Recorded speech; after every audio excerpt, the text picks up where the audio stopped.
I'm going to discuss the topic of form finding and its relationship with nature. I did not understand the concept of form finding, thinking that we can build whatever structures we want, whatever shapes we want, until I came across tension structures, and I found that it is not possible to impose a shape on a tension membrane. The shape has to be found. If you do try to impose the shape, the structure will adopt a completely different configuration corresponding to that of minimum energy form. So form finding, following the form follows force principle, is a main design concern of tension structures. So I think they hold the key to the topic of form finding. Now,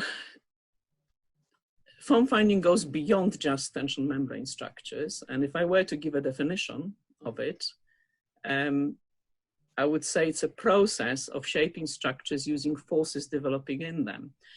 And it employs a variety of techniques: physical, computational, and now analytical modeling, which is my latest research interest. So here we got a rough model of a tension fabric structure, then perhaps more refined computational model. And here we have a hanging piece of fabric used in form finding of shell structures, because when you freeze this shape and turn it upside down, invert it in other words, it creates a perfect shell form. Now, form finding can produce efficient, aesthetically pleasing and durable structures similar to natural objects, but it is not always the case, particularly when doing computational form finding of tension membranes, which I will explain in due course. If I were to group physical form finding techniques or models, I would say they fall into three categories. The first category concerns soap film models. And these have been used extensively by Fraiotto in creating fabric and freeform roof structures.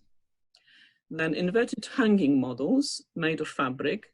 These were very successful in creating shame and dome structures, and Heinz Isler exploited this technique a lot. Then inverted hanging models, and this was a technique employed by Antonio Gaudi in shaping the spires of his churches and arches. And finally, inflatable membrane models that found application in dome structures. Here, the inflatable membrane would form the mold or a scaffold for shaping a shell, but these were least successful, really. I am very interested in soap film models because they are ideal minimal surfaces. They've got very strong link to nature, and they've got three characteristics. They are surfaces of constant stress, or constant tension.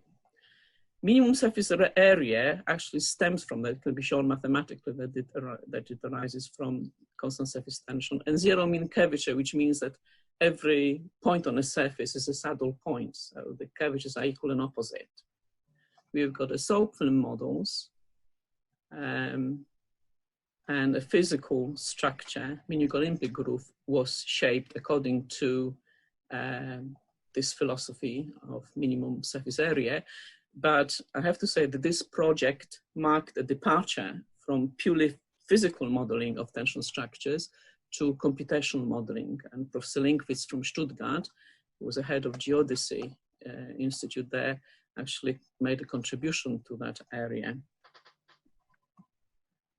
Now, in terms of practical applications of minimal surfaces in freeform enclosures, one of the early examples is the EL, I think it's called ILEC now, Institute of Lightweight Structures, also referred to as Fraiotto's Institute.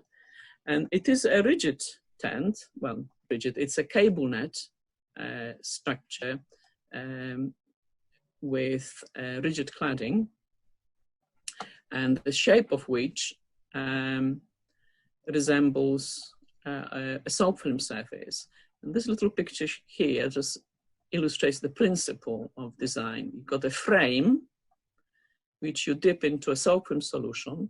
You then place a string in the form of the loop, and you gradually draw this loop upwards. And this creates a shape that then has been copied into real structure to create a window. You can just see it here and also here. And this is this beautiful interior of the Institute, full of lovely physical models. Now, more recent applications of soap film analogy to the design of membrane structures are convertible umbrellas in Medina, a project which was completed in 2011. Again, the design by S.L. Rush from Stuttgart. These umbrellas are huge. They have a span of 26 by 26 meters, decorated with gold and no doubt precious stones as well. They cost well over $1 billion. And you can see here experiments with soap film models to get the shape of these umbrellas. They are mechanisms. They close up and open up at different times of the day. The movement is very carefully designed in. And the rainwater, and this is quite a novel solution, actually is drained through the middle and into the middle of these beautiful umbrella structures. Now you may think that 26 by 26 meter span is huge, but you know what? The same company completed the design of umbrellas that have a span of 53 by 53 meters. Just imagine 53 by 53 meters. Each umbrella provides a shaded area of 2,300 square meters. It's the largest convertible umbrella in the world. The project won a prestigious award. It was completed in 2015, but it still awaits practical realization. This umbrella, and there will be several of them, hopefully, placed in Saudi Arabia. It's for the Grand Mosque in Makkah. It's a pity that we, the non-Muslim people, can't see them in reality. So I've discussed physical models and the application to real structures, but what about computational form finding, which is another technique, which is the one that existed alongside physical modeling and helped my interaction with the Institute of Light Structures in Stuttgart. Well, broadly speaking, if you want to create a surface between these boundaries, rectilinear boundaries, the ones in red are rigid boundaries, the thin ones are cables. What you have to do, you put the initial surface to it, and of course it will be incorrect. you can have a flat surface and a sort of semi-cylindrical one here, and then you prescribe pre-stress in the surface, and of course the geometry of the surface and the imposed pre-stress are not going to be compatible because the shape at this stage is wrong. So they will generate out of balance forces in the surface, and the computer algorithm then restores the static equilibrium. So gets rid of the out of balance forces through computation. It's an iterative adjustment of the geometry, and eventually you get the surface that is in equilibrium. Now, if constant surface stress is prescribed, then the result is a minimal or soap film surface. But if it is not, then of course it's not. It should be realized that the minimal surface cannot be found between any boundaries, but there are sufficient number of them to create a range of minimal surfaces. So although there are fewer and fewer critics of soft-film surfaces as analogs for the design of membrane structures, it is not an approach that's uniformly adopted.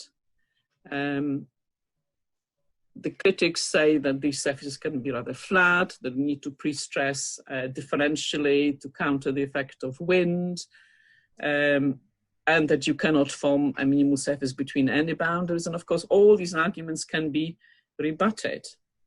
And just to illustrate the point, you can create, using a computer algorithm, a surface that looks quite pleasing, but with stresses that are not non-uniform, as shown here by these different colors. After many arguments about the design philosophy, it has been concluded that uneven stress, or pre-stress, I should say, in a fabric membrane will subject it to differential aging of fibers, and that, of course, affects the durability of the structure. I know what S.L. Rush would say about this kind of design.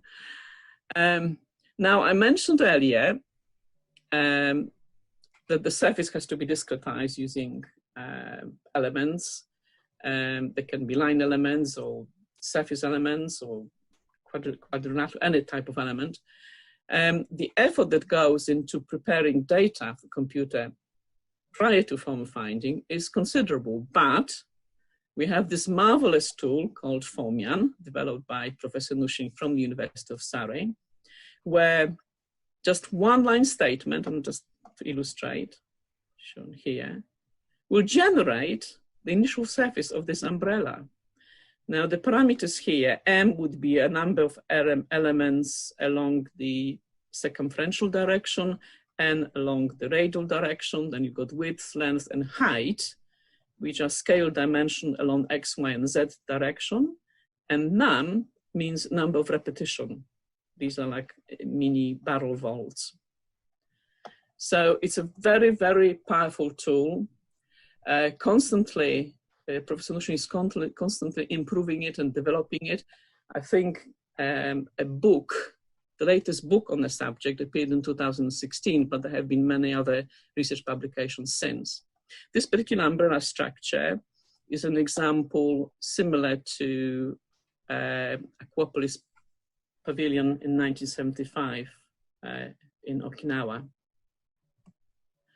And then just to show what we have done, my PhD student generated a number of minimal surfaces with cables, fabric structures, where we used our computational form-finding models in conjunction with Formian as an interface for both pre-processing of data, this is generating the initial surface, and post-processing. You can rotate, mirror, copy, and so on. It's very, very powerful facility. Now, moving on to inverted hanging models, I mentioned shell structures by Heinz Isler. I've picked two of my favorite examples: the shell roof for Camorino Garden Center, built in 1973, and the petrol station in Datingham, 1968. There were attempts to actually destroy these shells because of their age, but tests showed that they were very, very sound. The concrete in them was very, very sound. They are incredible. The shell thickness is so small. I think the span to depth ratio is over 300. So they defy current building regulations, and yet they are durable. They don't crack, they don't leak by virtue of their form-found shape. And these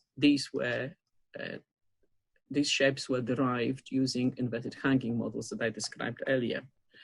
And now my analytical form finding work, the most research work, I mentioned before that the difference between analytical form finding and computational form finding is that this one uses a continuous structure, not discretized by elements. The geometry of it is given as a mathematical function of the applied loads rather than a set of numerical coordinates. And I applied this approach to model shapes of momentless arch forms. These are arches developing pure compression under permanent load, and their response to loading is minimal, so they do resemble a natural form. Now, to prove the value of momentless arch forms designed by this method, I've done some comparative studies with conventional arch forms of parabolic and secular configurations using real arch data such as span, loading, cross-section area. I kept the rise of the arch varied so that I could look at high-rise arches and at low-rise arches. And here some of my results. The high-rise arch, which has span to rise ratio of 2, you can see that the secular arch really has got a very distinct form. And you can still see the difference between it and the other two in the case of span to rise ratio of 4. Now, how does it translate to volumes? Well, this speaks volumes actually. This is a secular arch that carries the same deck load as the other arches, and that's how much material you need for this arch to develop stresses comparable to the stresses in the momentless arch. When you go on to low-rise arches, the parabolic and momentless arches, their profile merge. And the very surprising result here was that when the difference, maximum difference in the profiles between the parabolic and momentless arch was only 75 millimeters, it still required more material to be used in a parabolic arch, roughly about 50% more. So that I found really surprising, but this carries a message for construction industry that these structures need to be built with very high precision to secure the advantages of momentless arch forms. So in conclusions, we can say that the momentless arch is shown to be most efficient over a range of span to rise ratio. Very small differences in parabolic and momentless arch profiles. For low rise arches translate about 50% more material required in the parabolic arch. And overall conclusion, I would say, is such that dictated arch forms should be avoided if we are serious about durability and sustainability issues of future infrastructure. Now, I picked a couple of examples of arches that are failing. They're sagging in the middle. And there's hundreds of them all over the country. Now, admittedly, these arches are old, but not as old as this one. Zhaozhou Bridge in China, built over 14 centuries ago. Researchers have found that the shape of these arches was generated by a varying load applied from above. And this is the essence of form finding. So one has to ask, is this the oldest form found structure? And how did the designers calculate the shape? This arch survived, this bridge survived wars, floods, earthquakes. It's got very modest foundations. And for this age, it looks remarkably healthy. And of course, form finding can generate durable and aesthetically pleasing structures, but it doesn't come without challenges. And I listed 3 here, such as breaking with conceptual design approaches that rely on known shapes, dictated structural forms. The other one is the challenge to construction industry, meeting very tight construction tolerances. You know, an inch this way or that way will not be good enough, but we now have precision tools that we can employ, and of course these arches would have to be prefabricated. And because of this tight construction tolerance, of course the costs would go up. So there's a challenge to reduce the cost.